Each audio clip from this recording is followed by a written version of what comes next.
Assalamualaikum warahmatullahi wabarakatuh. Jumpa lagi dengan saya Fakhrur Rozi Rahman di RP Channel. Oke, teman-teman semuanya, kali ini saya ingin sharing atau ngebahas terkait masalah instrumen penelitian. Jadi, instrumen penelitian dalam penelitian kuantitatif itu ada dua. Ada yang namanya uji validitas, kemudian ada yang namanya uji reliabilitas. Kedua hal ini harus berbarengan dalam proses pengujiannya. Jadi ada yang namanya, sekali lagi, uji validitas dan uji reliabilitas. Uji instrumen yang dimaksud di sini adalah ketika data penelitian Anda berupa data primer, maka wajib hukumnya menggunakan yang namanya uji validitas dan uji reliabilitas.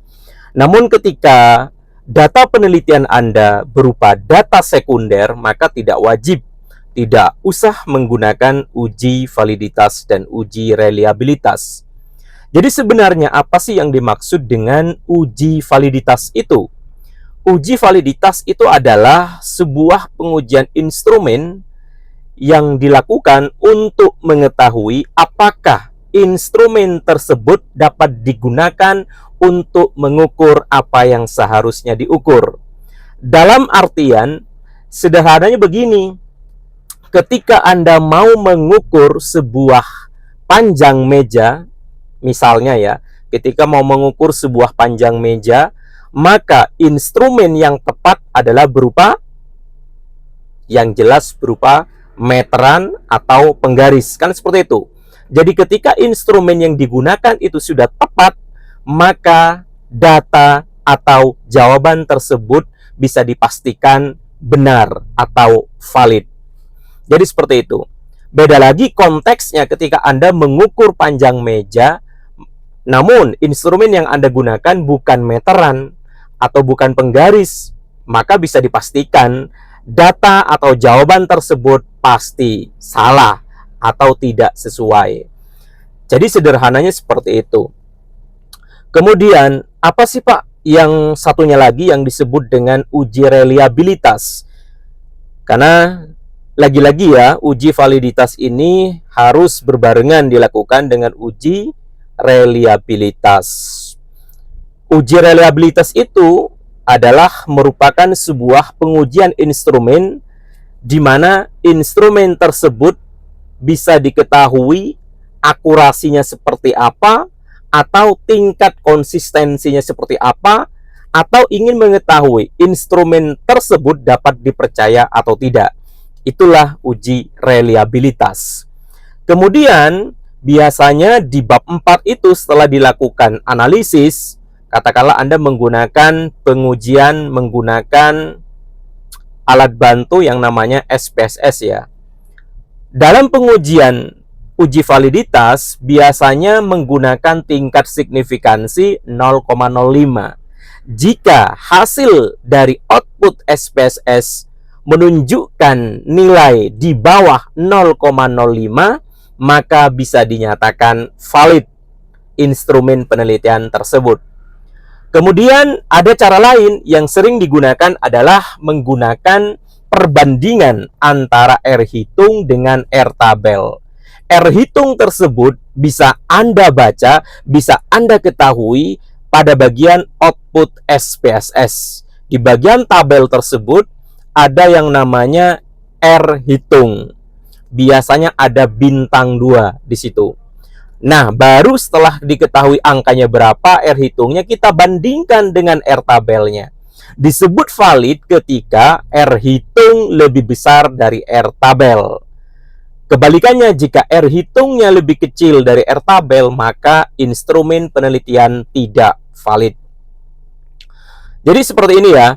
Misal, ketika sudah dilakukan pengujian, oh ternyata outputnya R hitung lebih besar dari R tabel, maka bisa dipastikan instrumen penelitian tersebut valid. Valid itu apa sih Pak maksudnya? Valid tersebut ketika ditanya Anda harus bisa jawab ya. Kadangkala mahasiswa ketika ditanya semuanya sudah valid. Ditanya sama dosen penguji, valid itu apa sih maksudnya? Mereka masih bingung. Padahal sudah jelas bahwa uji validitas itu digunakan untuk mengetahui apakah instrumen tersebut dapat digunakan untuk mengukur apa yang seharusnya diukur. Kan seperti itu. Artinya, misalnya sudah valid, berarti ketika ditanya harus bisa jawab bahwa kalau sudah valid itu berarti instrumen yang berupa item-item pernyataan di kuesioner tersebut sudah tepat, sudah layak bisa digunakan untuk mengukur variabel atau menganalisis variabel yang sedang Anda teliti. Misalnya, Anda mau mengukur atau meneliti atau menganalisis kaitannya dengan kinerja karyawan.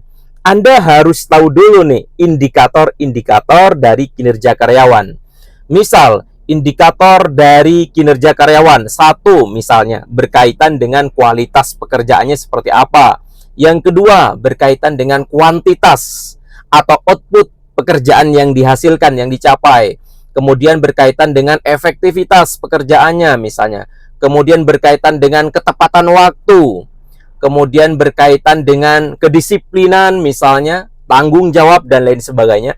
Jadi ketika indikator-indikator itu sudah ditentukan berdasarkan teori yang Anda punya di bab 2, kemudian kita membuat item-item pertanyaan atau item-item pernyataan dari indikator-indikator yang sudah Anda tentukan di bab 2 tersebut. Biasanya dikembangkan dalam bentuk definisi operasional. Di dalam definisi operasional tersebut ada indikator-indikator variabel yang digunakan. Nah, dari indikator-indikator tersebut, Anda membuat sebuah item-item pernyataan. Kemudian kalau uji reliabilitas itu biasanya menggunakan perbandingan nilai Cronbach alpha. Kita melihat nilai Cronbach alpha-nya itu di mana? Setelah dianalisis menggunakan SPSS, katakanlah dari output SPSS tersebut ada sebuah tabel, kita bisa melihat nilai Cronbach alpha-nya. Ketika nilai Cronbach alpha-nya itu lebih besar dari 0,60, maka instrumen penelitian tersebut disebut reliable. Nah, kalau sudah valid, kalau sudah reliable, maka instrumen penelitian ini sudah apik atau bisa digunakan untuk mendapatkan data penelitian. Sehingga data penelitian tersebut benar-benar bisa mencerminkan atau mendeskripsikan kenyataan di lapangan atau realitas di lapangan yang sebenarnya. Oke, teman-teman.